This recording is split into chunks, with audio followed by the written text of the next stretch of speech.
Bonjour. Voilà, je fais cette vidéo pour tous ceux qui sont un peu submergés par le travail, qui ont trop.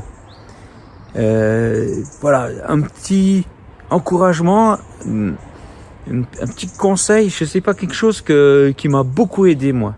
Donc comme vous savez, je suis artiste, auteur de BD, de livres, Rendez-vous dans la forêt, je fais de la musique, je fais des spectacles, je fais beaucoup de choses.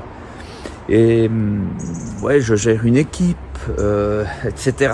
Voilà. Et je me suis retrouvé un peu submergé de choses à faire. Et je me suis dit, en fait, je fais toutes ces choses pour Dieu. Est-ce que Dieu me demande de faire tellement de choses que j'en suis surchargé, que j'ai plus le temps pour des choses utiles comme relationnelles avec les gens autour de moi. Et du coup, c'est peut-être un signe qu'il y a peut-être un problème.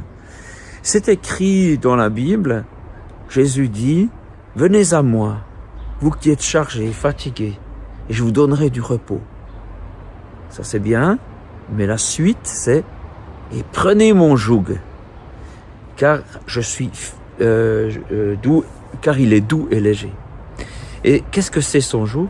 C'est de faire juste ce que tu dois faire. Pas plus, pas moins. Et vraiment prendre un temps devant Dieu et mettre sa vie à plat sur une table. Puis dire, voilà, qu'est-ce que je fais? Puis pour chaque chose, tu dis au Seigneur, qu'est-ce que tu me demandes? La question, c'est pas qu'est-ce qui est nécessaire?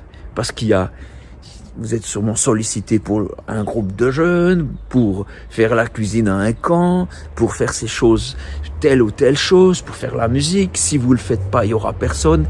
Non, c'est pas de savoir ce que vous pensez utile. C'est plutôt qu'est-ce que Dieu pense. Parce que vous savez, quand on est à un endroit, on empêche quelqu'un d'autre de venir. Un exemple. Moi, j'étais responsable de louange et à un moment, j'ai senti stop. Alors, j'ai dit à l'équipe stop. Les gens, ils ont dit, oh mince! Mais maintenant, il y a d'autres qui sont venus. Alors, c'est pas fait du jour au lendemain, mais d'autres qui étaient dans la réserve, qui se disaient, il y a déjà quelqu'un. Donc, ils le faisaient pas. Voyez. Et par exemple, très concrètement, je vous donne un exemple très concret, c'est que j'écrivais mon dernier livre qui va sortir tantôt, qui s'appelle Rendez-vous dans la forêt 4. Et j'ai dit au Seigneur, combien de temps je dois écrire par jour? Et je ferai ce que tu me diras. Et il m'a dit 3 heures par jour. Bon, j'ai trouvé que c'était pas beaucoup. J'avais l'air de dire, mais Seigneur, t'es sûr de toi? 3 heures, c'est tout. Mais je vais jamais réussir à finir le livre. Puis je me suis dit, j'ai fait confiance. Puis j'avais des spectacles pour la guitare. Et puis j'ai dit, je dois aussi répéter ça. Et il m'a donné dans mon cœur 2 heures de guitare par jour, 1 heure d'écriture. Je dis, seulement 1 heure. 2 heures, c'est pas mal, c'est un défi. Hein. Mais c'était juste au prochain spectacle, qui était 2 mois plus tard. Alors je me suis appliqué, j'ai fait ça. Et quand des fois, j'arrivais pas à faire assez d'heures pendant un jour, je faisais plus la fois suivante, mais je respectais ces heures-là. Et le jour du spectacle, où je devais jouer la guitare, et quelqu'un m'a demandé, est-ce que tu es prêt? Alors d'abord, j'ai répondu non, on n'est jamais prêt. Puis après, je me suis rappelé, j'ai fait ce que Dieu m'a dit. J'ai fait ces 2 heures par jour. Et j'ai dit, oui, je suis prêt. J'ai fait exactement ce que Dieu m'a dit. Je me suis pointé au spectacle et c'était bon. Alors ouais, c'est clair que le problème quand on est artiste et puis qu'on s'écoute 2 mois plus tard, on a déjà fait des progrès puis on se dit, ah, c'était pas si parfait. Mais c'était bon. Ça a bien passé. Et pour mon livre, avec mes 3 heures par jour, c'était pile le temps qu'il fallait. j'avais pas besoin de faire plus, pas besoin de faire moins.